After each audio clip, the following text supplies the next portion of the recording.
Okay, so the next thing that we're going to do is actually look at a short application problem.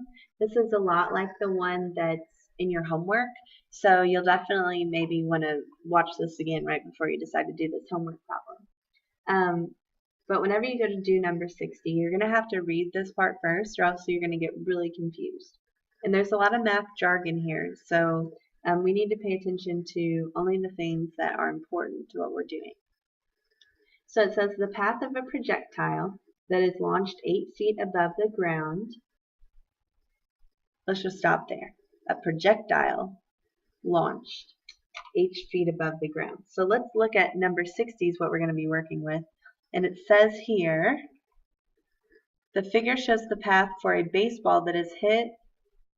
Okay, so that's the projectile. It's going to be a baseball. And it's got an initial velocity of 150. That sounds important. Feet per second at an angle of 35 degrees. That sounds important. And the ball was hit at a height of 3 feet off the ground. Okay, so they've given us three pieces of information here in a little graph, and then it says find the parametric equations that describe the position of the ball as a function of time. So we know that we're going to have x and y, and they've told us our function for our parametric equations is going to be time. But other than that, where do you even start? Well, that's where this comes in, okay? So it says the path of a projectile that is launched 8 feet above the ground. Ooh, that sounds familiar. 8 feet above the ground. Okay, with an initial velocity of v0 feet per second. Okay, that sounds familiar too. I remember that initial velocity word. And then the last part, at an angle, theta.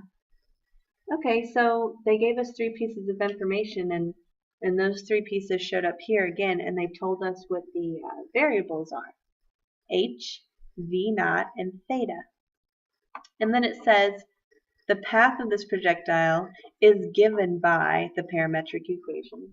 And then they give you the equation. So the path of the projectile is given by.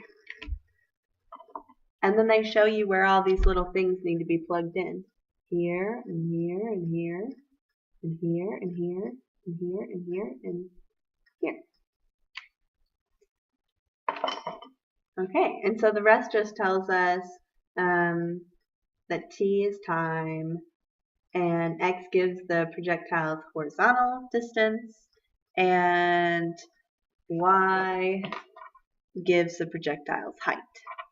Alright, so a lot of info there, but I think that's really going to be helpful, especially in finding the parametric equations. So, in our notes, let's zoom out a little.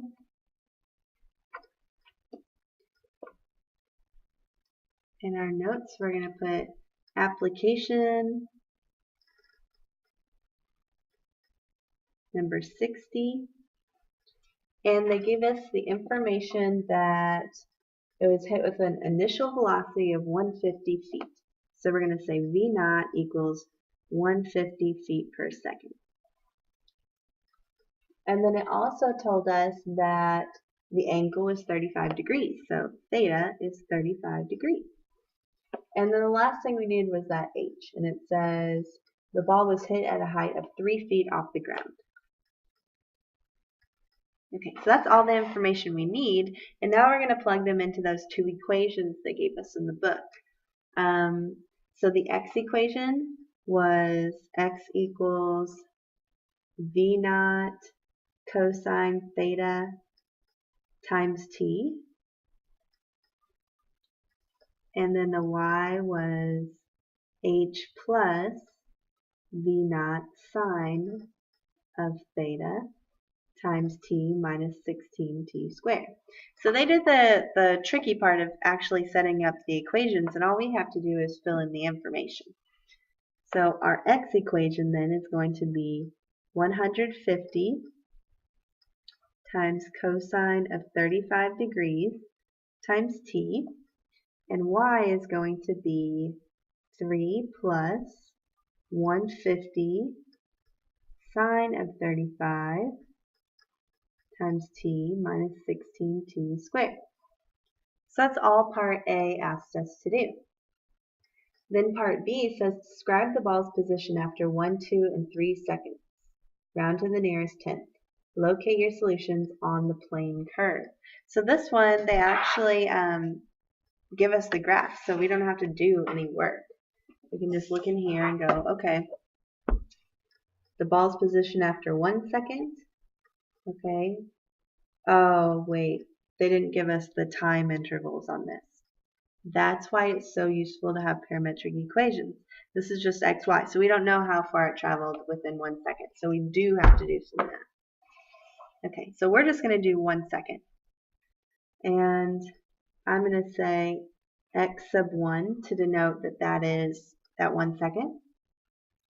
And it's going to be 150 times cosine of 35 times 1. And I'm just going to go ahead and type that all in right here. 150 cosine 35 times 1, which is irrelevant. And we get 122.8.